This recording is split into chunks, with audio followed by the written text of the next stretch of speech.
অত্যন্ত আনন্দময় এবং একই সঙ্গে বিষাদময়।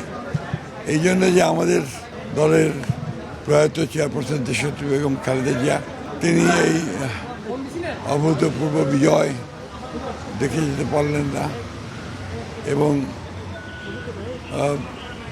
অনেক শত হাজার রক্তের বিনিময়ে প্রাণের বিনিময়ে এই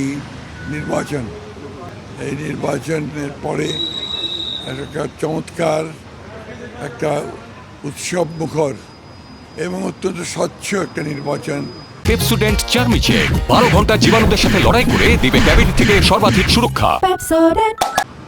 নিঃসন্দেহে আমি ব্যক্তিগতভাবে আমার অভিজ্ঞতা দীর্ঘদিনের আমি ডেফিনেটলি খুবই মুগ্ধ। এই ট্রেন যদি আমরা চালাতে পারি, এই ধারাবাহিকতা আমরা রাখতে পারি, তাহলে গণতন্ত্রের ধারাবাহিকতাটা আমরা রক্ষা করতে পারব। সবচেয়ে বড় চ্যালেঞ্জ হচ্ছে অর্থনীতিকে সচল করা, আইন শৃঙ্খলা পরিস্থিতিকে নিয়ন্ত্রণে রাখা, ন্যায় বিচার প্রতিষ্ঠা করা, দুর্নীতিকে নিয়ন্ত্রণ করা। দ্বিতীয় চ্যালেঞ্জেস নেই।